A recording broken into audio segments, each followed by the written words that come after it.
इस सेशन में जो हम टॉपिक कवर करने जा रहे हैं वो है आर्टिफिशियल इंटेलिजेंसी और उसी के साथ हम देखेंगे एक्सपर्ट सिस्टम। सबसे पहले समझते हैं आर्टिफिशियल इंटेलिजेंसी होता क्या है। कंप्यूटर के स्वयं की बुद्धिमत्ता शून्य होती है, उसमें कृत्रिम बुद्धि डाली जाती है।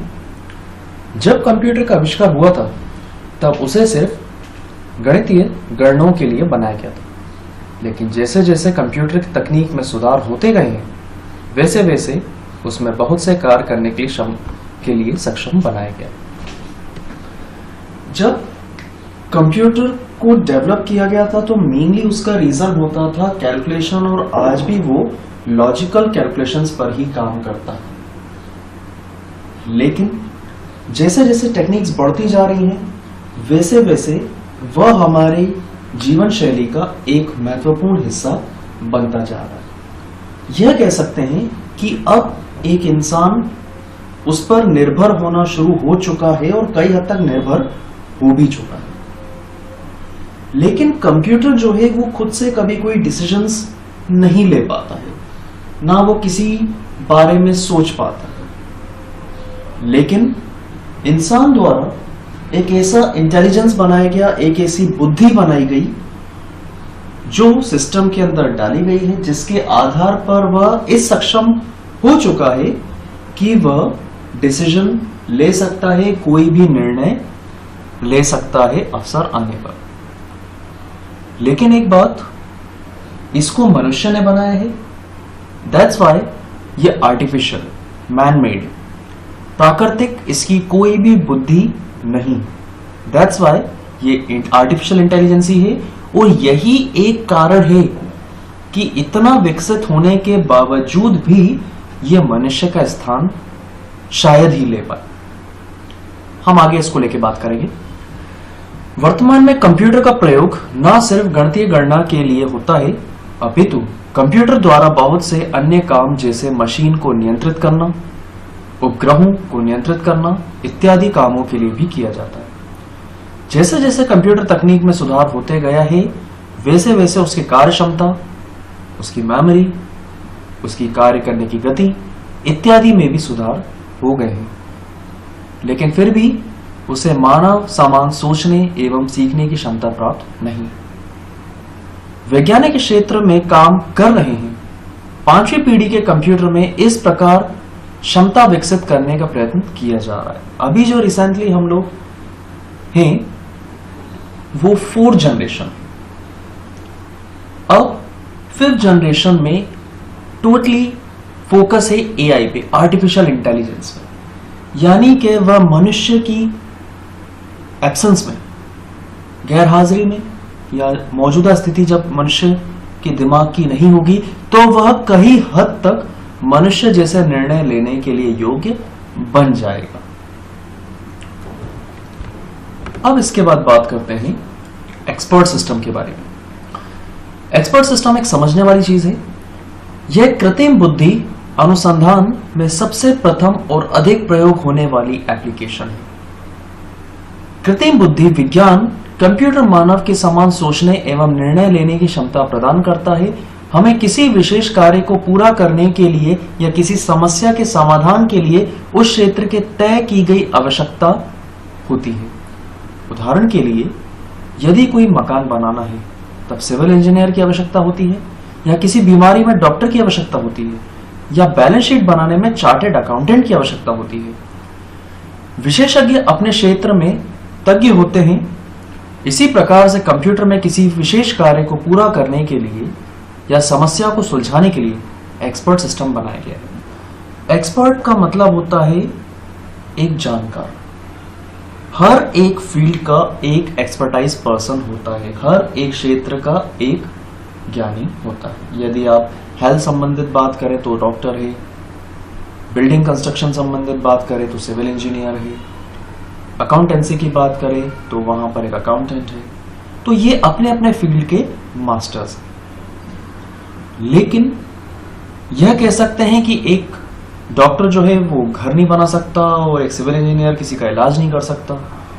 और एक अकाउंटेंट ना घर बना सकता है ना इलाज कर सकता है। तो ये अपने अपने फील्ड के एक्सपर्टाइज है। अब यहां तय किया गया है एक सिंगल प्लेटफॉर्म को, जो कि है कंप्यूटर। उसको इस योग्य बनाया जा रहा है ताकि वह समस्त फील्ड के लिए, अलग अलग क्षेत्र के लिए एक ही जानकार व्यक्ति हो और वो सभी को उस तरह की एडवाइस दे जैसे कि ये लगे कि ये एक ही या उसी क्षेत्र के लिए बना हुआ है। ज्यादा दूर हम नहीं जाते, एक छोटा सा एग्जांपल लेते हैं एमएस वर्ड का। एमएस वर्ड में एक फीचर होता है स्पेल एंड ग्रामर, जिसका काम रहता है कंटिन्यू मॉनिटराइज करते रहना टेक्स्ट को कि यूजर क्या टाइप कर रहा है। यदि हम टाइपिंग में कुछ स्पेलिंग में मिस्टेक कर जाते हैं तो वह रेड कलर की अंडरलाइन से इंडिकेट करता है, जो यह दर्शाता है कि यह स्पेलिंग गलत है। अब हम उस पर राइट क्लिक करते हैं रेड अंडरलाइन पे, तो हमें कुछ सजेशंस मिलते हैं और हो सकता है कि उसके सजेशन सही हो सकता है उसके सजेशन गलत हो, लेकिन हमने जो टाइप करा है वो सही है। इसको मैं एक्सप्लेन करूं। जैसे हम राइट क्लिक करते हैं तो हमें सजेशन देता है, यानी वो एक एक्सपर्ट है ग्रामर का। अगर हम ग्रामर मिस्टेक करते हैं तो वो ग्रीन कलर की अंडरलाइन देता है, कोई अंडरलाइन नहीं, मतलब सब कुछ सही है। तो वो हमें सलाह देता है कि आप जो टाइप कर रहे हैं वो गलत है, आप इनको इन नामों से सुधार सकते हैं। अब नो डाउट उसके जो सजेशंस है वो ऑलमोस्ट सही होते हैं, मैं पूरे नहीं कहूंगा, ऑलमोस्ट कहूंगा। लेकिन अगर आप किसी का नाम टाइप करें तो शायद उसमें स्पेलिंग मिस्टेक होती है, लेकिन स्पेलिंग उसकी सही है। तो आप क्या करते हैं, उसमें एक फीचर होता है ऐड टू डिक्शनरी।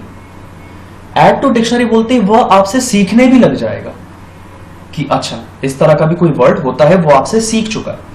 फिर भविष्य में जब कभी भी उसी दिन, अगले दिन, महीना, साल, कभी भी आप वो वर्ड दोबारा टाइप करेंगे तो वह फिर उस पर कभी आपत्ति नहीं जताएगा। तो यह देखने वाली बात यह है कि यह एक ऐसी बुद्धि है जो मनुष्य से ही सीखती है और मनुष्य के हित के लिए ही काम करती है। आगे बढ़ते हैं। इस प्रकार से कंप्यूटर में किसी विशेष कार्य को पूरा करने के लिए, एक समस्या को सुलझाने के लिए एक्सपर्ट सिस्टम बनाया गया है। एक्सपर्ट सिस्टम ये विशेष प्रकार के सॉफ्टवेयर होते हैं जिसमें आर्टिफिशियल इंटेलिजेंस का प्रयोग किया जाता है। इस प्रकार के सॉफ्टवेयर विशेष क्षेत्र में विशेषज्ञ या सलाहकार की तरह कार्य करते हैं तथा उस क्षेत्र की समस्याओं को सुलझाने में मदद करते हैं। इन सॉफ्टवेयर में सामान्य प्रोग्राम पद्धति का प्रयोग नहीं किया जाता। एक्सपर्ट सिस्टम और नॉलेज बेस्ड सिस्टम ज्ञान पर आधारित प्रणाली भी कहा जाता है। अब बात करते हैं एक्सपर्ट सिस्टम के फायदे क्या हैं एक मनुष्य को जब इसको अपनी जीवन शैली में अपनाता है तो उसे क्या क्या लाभ होने वाले हैं। मनुष्य को निर्णय लेने में मदद करने या निर्देशित करने में सहायक। कभी हम असमंजस की स्थिति में उलझ जाते हैं, हमें क्या करना चाहिए क्या नहीं करना चाहिए, तो वहां पर आपको सजेशन मिल सकता है।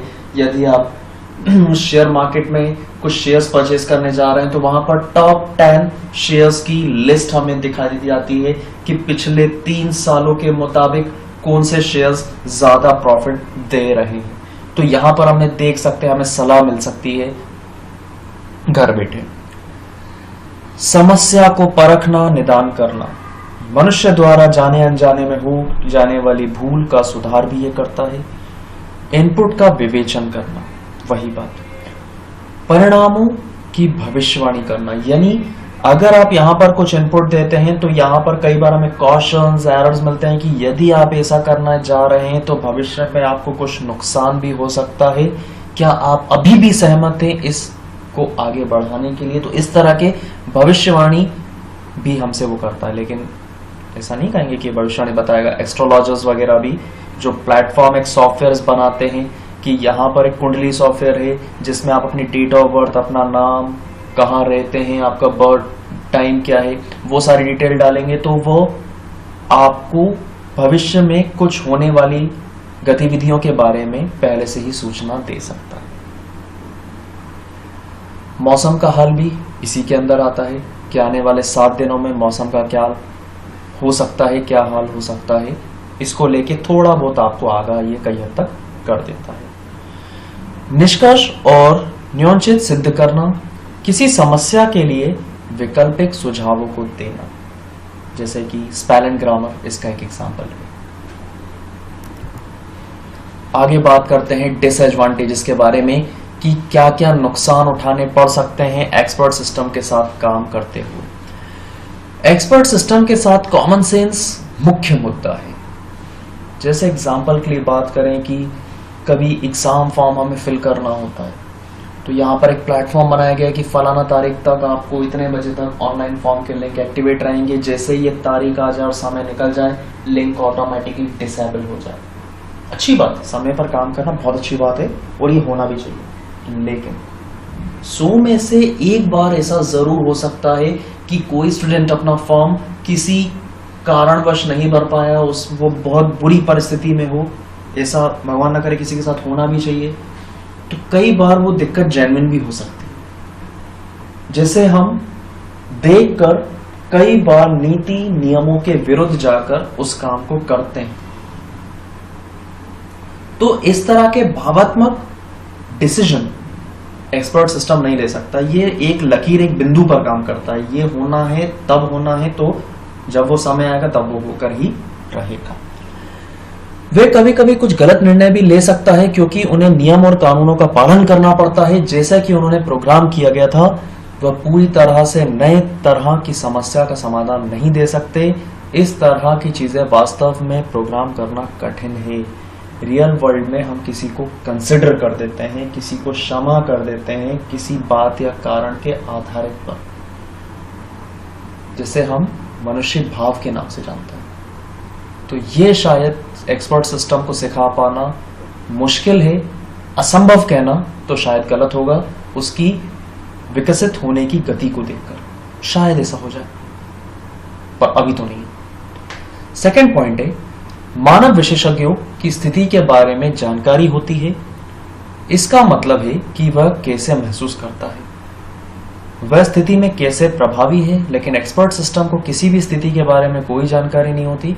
वह सामना करते हैं, जिसका वह सामना करते हैं।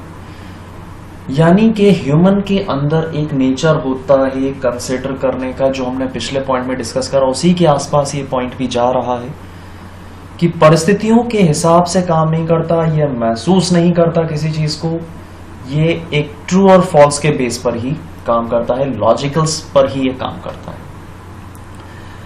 एक्सपर्ट सिस्टम आमतौर पर एक विशिष्ट डोमेन के लिए विकसित की जाती है, जबकि एक मानव विशेषज्ञ को एक से अधिक तरीकों या एक से अधिक क्षेत्रों में विशेष किया जाता है। इसलिए इस एक्सपर्ट सिस्टम की बड़ी खामी के रूप में भी माना जाता है।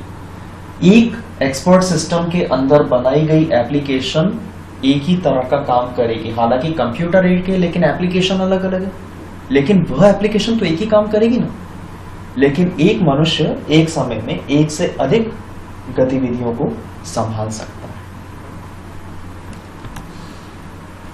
लास्ट हम लोग बात करेंगे कि कौन कौन सी ऐसी एप्लीकेशंस हैं जहां पर एक्सपर्ट सिस्टम पाया गया है आर्टिफिशियल इंटेलिजेंसी के साथ। सबसे पहला है इंफॉर्मेशन मैनेजमेंट, काउंसलिंग के लिए इस्तेमाल होता है। Hospital and medical facilities, hospitals में यह इस्तेमाल होता है। लोन एनालिसिस, ये आपको इंटरेस्ट कैलकुलेट करके बताएगा। यदि आप कोई ईएमआई स्किप कर जाते हैं तो क्रेडिट स्कोर की गणना करके बताएगा कि आपका मार्केट में क्रेडिट स्कोर क्या है, क्या आपकी रेपुटेशन है।